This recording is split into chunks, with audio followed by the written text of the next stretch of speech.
Olá, bem-vindos. Aqui é a segunda parte da entrevista com o diplomata, ex-ministro Rubens Recupero. A gente já falou um pouco da crise, da ebulição da América do Sul. Vamos tratar agora um pouco da diplomacia brasileira, Estados Unidos, China. Então, bem-vindo, professor. Muito obrigado pela entrevista e vamos aqui começar uma nova fase. Para mim também é um grande prazer. Falando um pouco da política externa, né?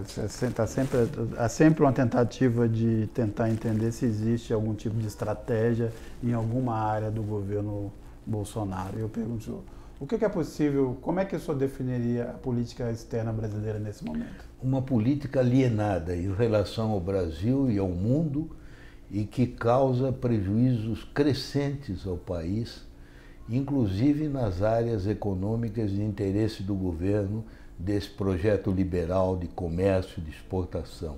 Ela é alienada no sentido próprio do termo, porque uma política externa correta tem que partir de uma percepção justa da realidade do mundo e do seu próprio país. Ora, a política externa brasileira tem uma percepção distorcida do mundo. Ela vê o mundo como uma ameaça aos valores da civilização judaico-cristã, provocada por forças obscuras, como o globalismo da ONU, que quer impor, segundo essa versão, política de gênero, política de tolerância e até, segundo eles, de fomento à homossexualidade, à LTGB, política de indulgência diante do aborto, enfim, essa temática que uma extrema-direita religiosa é muito sensível, né? Sobretudo entre os evangélicos, né? Que estão muito afinados com isso. Então, segundo eles, o globalismo são as agências internacionais que tentam nos impor esses padrões que ameaçam a família cristã, a família formada pelo homem e a mulher. Além disso, haveria também o efeito do chamado marxismo cultural, porque como não se pode falar em marxismo efetivo, porque não existe mais, então se atribui isso à influência das ideias de Gramsci, né? Da ideia da liderança moral e intelectual e cultural das ideias de esquerda, né? E, finalmente, o que eles chamam de alarmismo ambiental, né? Que, segundo eles, é uma ficção, a mudança climática e todos esses efeitos negativos. Então, a visão do mundo deles é essa visão que vem do Olavo de Carvalho, né? Que é muito aparentada aquela ideia do Steve Bannon. É o que nos Estados Unidos, no tempo que eu morava lá, eles chamavam do lunatic fringe, quer dizer, a franja lunática. É lunática mesmo, porque muitos deles acreditam que a Terra é plana, né? Que a evolução, a teoria da evolução... Porque uma das características dessa visão é que ela é antirracional, ela é anti-iluminista, né? E ela é anticientífica, porque a ciência desmente tudo isso, né? Então ela tem que desmontar a ciência, né? Então é essa visão do mundo. Se você parte de uma visão do mundo como essa, se a tua premissa é errônea, as tuas conclusões vão ser errôneas, porque o problema do mundo é muito mais complexo. Qual é o grande problema do sistema mundial hoje em dia? É que nós estamos assistindo, em grande parte por influência do Trump e do governo americano, uma erosão das regras de convivência.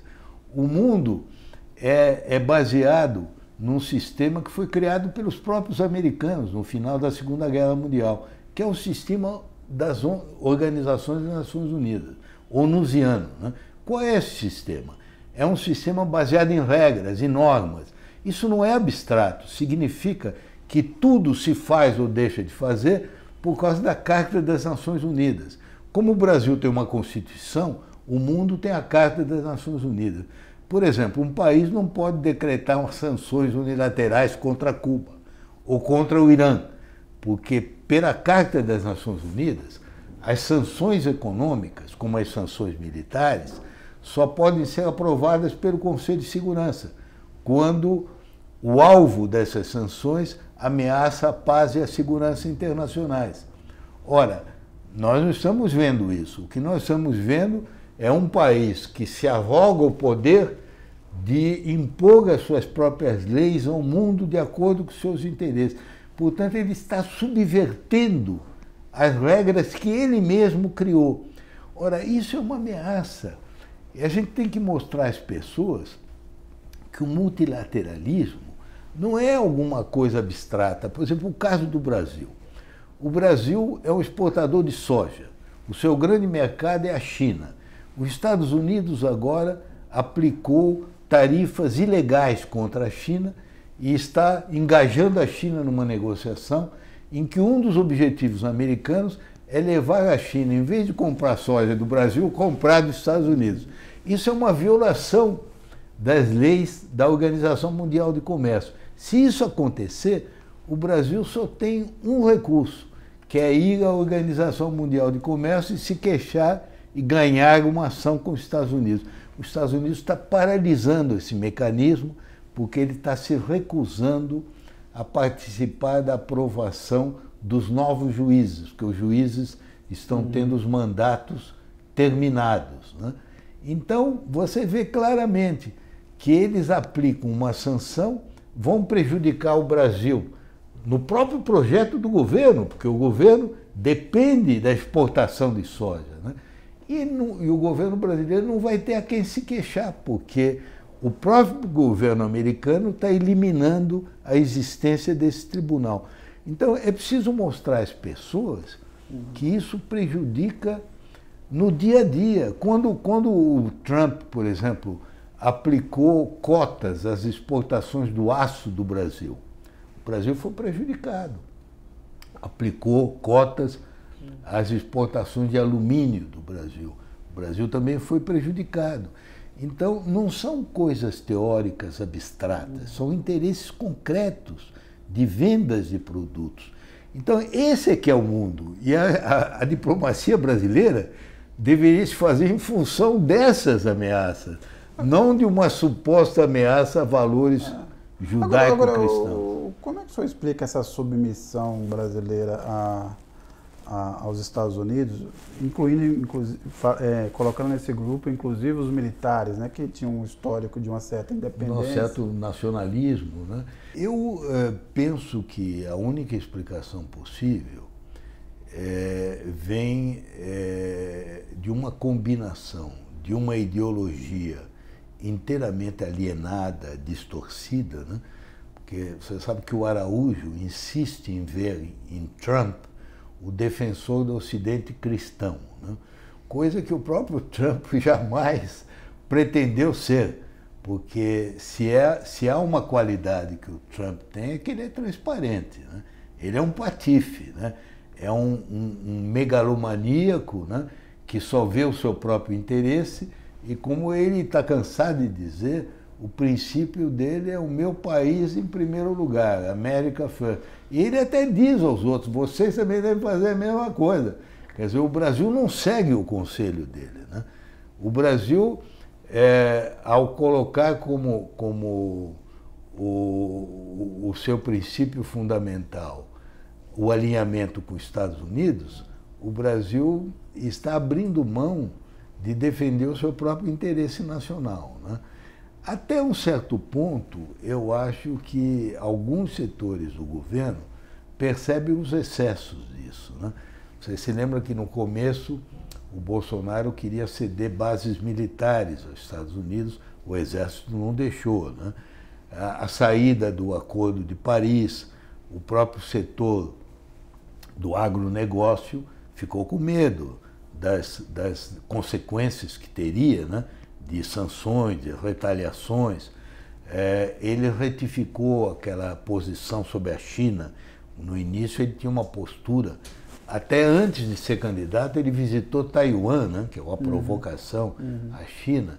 Parecia que ele estava numa rota de colisão. Agora não, ele foi à China, tratou muito bem o presidente Xi, se beneficiou da ação chinesa de salvar esses leilões, né, foram um fiasco. Teriam sido muito maior o fiasco se não fosse duas companhias estatais chinesas.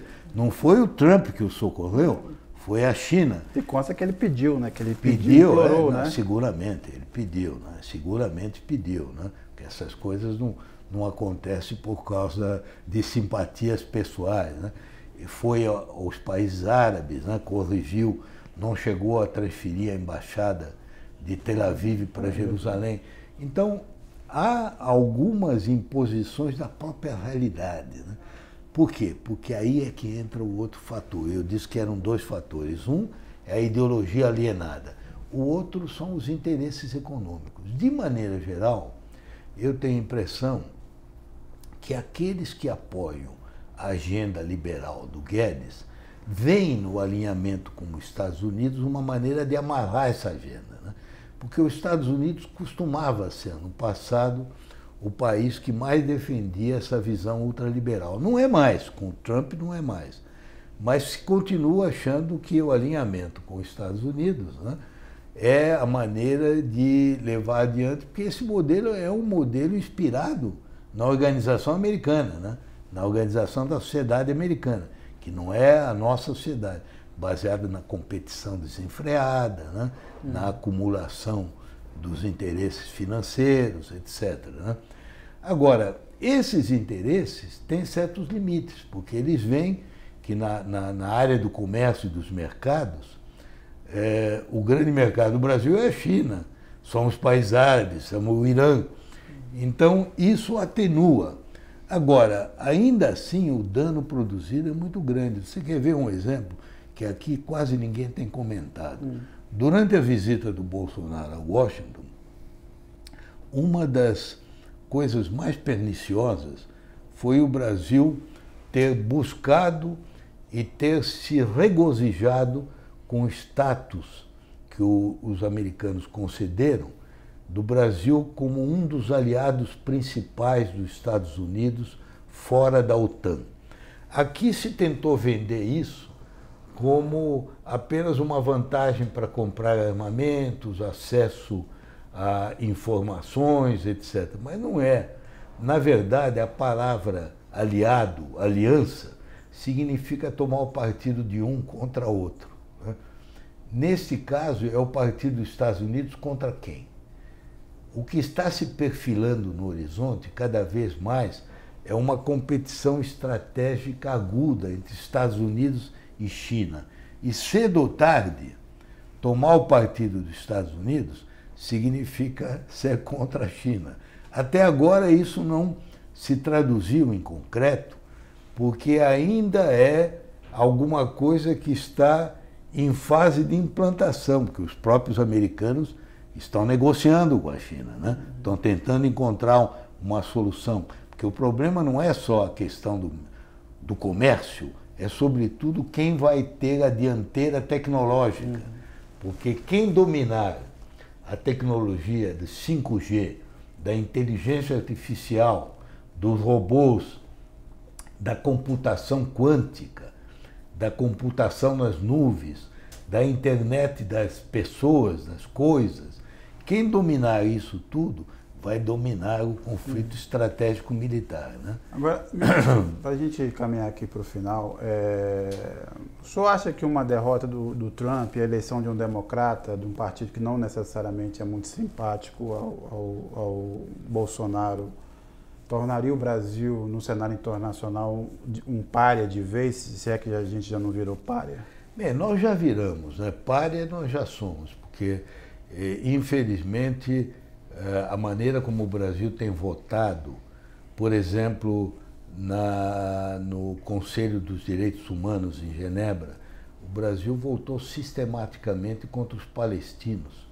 Isso nem a Itália do Salvini, na época que o Salvini estava no governo, nem a Polônia, nem o Viktor Orbán fizeram. Eles se abstiveram.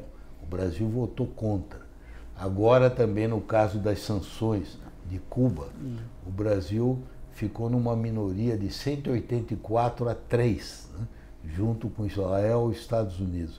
Então esse estigma, né, de país que se alinha automaticamente aos Estados Unidos, já está pronto.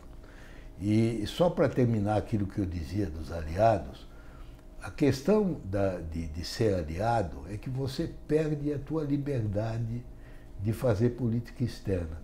A política externa que nós fizemos no passado, né, com os BRICS, né, com aquela movimentação de ações autônomas, né, você não pode fazer mais se for aliado dos Estados Unidos. Amanhã, por exemplo, se os americanos chegassem a uma guerra com o Irã, eles iam seguramente exigir que o Brasil se alinhasse à postura americana. Então não é interesse, porque que interesse o Brasil tem de comprar brigas que não são as nossas? A agenda americana, hoje em dia, não coincide com a brasileira, entende? Na época da Guerra Fria, no começo do governo militar, quando o presidente era o Castelo Branco, e o Brasil também se alinhou aos Estados Unidos, você podia dizer que naquela época havia o atenuante de que a agenda do governo brasileiro era o anticomunismo e a agenda americana era o antissovietismo. Então, os Estados Unidos era visto como o país que combatia Moscou, que por sua vez era, se dizia, o que fomentava a subversão interna. Então, naquele momento, havia uma coincidência. Os interesses dos setores dominantes do Brasil naquela época, que era o anticomunismo, coincidiam com os interesses americanos de combate à União Soviética. Hoje não. Hoje a agenda americana, qual é? É o antagonismo à China. Impedir que a China se transforme na primeira potência econômica e tecnológica do mundo. Qual é o interesse brasileiro nisso, quando a China é o que garante o nosso leilão de petróleo, quando a China é que garante o nosso superávit comercial? Quer dizer, aí o nosso interesse é oposto ao dos Estados Unidos, não é? Segundo, o segundo ponto da agenda americana é a hostilidade à Rússia por causa da Crimeia e da Ucrânia. O que o Brasil tem a ver com isso? O Brasil vende produtos à Rússia, né? É um grande mercado o Brasil.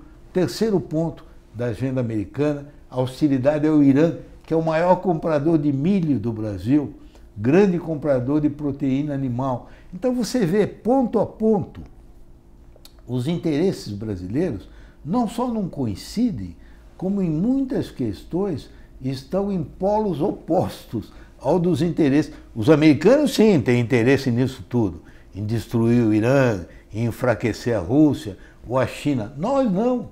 Por que nós devemos ser aliados dos americanos? O que o Brasil ganha com isso? Você vê, esses defensores da política externa jamais foram capazes de dar uma simples razão concreta, objetiva, dizendo, olha, o que o Brasil ganha indo com a embaixada para Jerusalém? Não ganha nada, só perde, né? O que o Brasil ganha com a hostilidade? Agora, você falou da mudança. Se mudar a situação nos Estados Unidos, e eu espero que mude, sobretudo porque o Trump é uma ameaça para a paz mundial, né? Eu acredito que a primeira consequência é que a política externa brasileira vai ficar pendurada na brocha, como se diz na gíria, entende? Uhum. Porque o único grande apoio que o Brasil tem é o governo Trump, né? Porque as outras apostas do Brasil sempre foram muito infelizes. Em Israel, o Netanyahu agora está até indiciado, né? E é uma figura que está em declínio aberto. Na Itália, o Salvini foi expelido do governo. Também ameaçado de processo agora, né? Hungria e Polônia ninguém leva a sério, né? Que sejam aliados do Brasil, porque estão lá distantes. O Pinheira, né, que nós tínhamos apostado, coitado, está agora aí às voltas com esse problema. A Colômbia também não está indo bem. O né? Macri. O Macri, que nós apostamos. Quer dizer, a política externa brasileira aplica-se a ela o que se dizia antigamente, há muito tempo atrás, na época das nossas avós, dizia-se das moças que escolhiam namorados sem caráter que elas tinham o dedo podre. que a nossa diplomacia tem o dedo podre. Onde ela aponta, a coisa apodrece. Talvez por isso o candidato no Uruguai, o Lacai, não quer. Não queria. Pé frio diz do Bolsonaro. O Bolsonaro que irá, hein? Só se morrer é que ele não vai à posse. Mas o outro lá não quer que ele vá, né? Ministro Recupero, muito obrigado por essa entrevista, foi muito boa, obviamente excelente, raciocínio cristalino como sempre. Agradeço quem nos acompanhou até agora e até a próxima. Muito obrigado.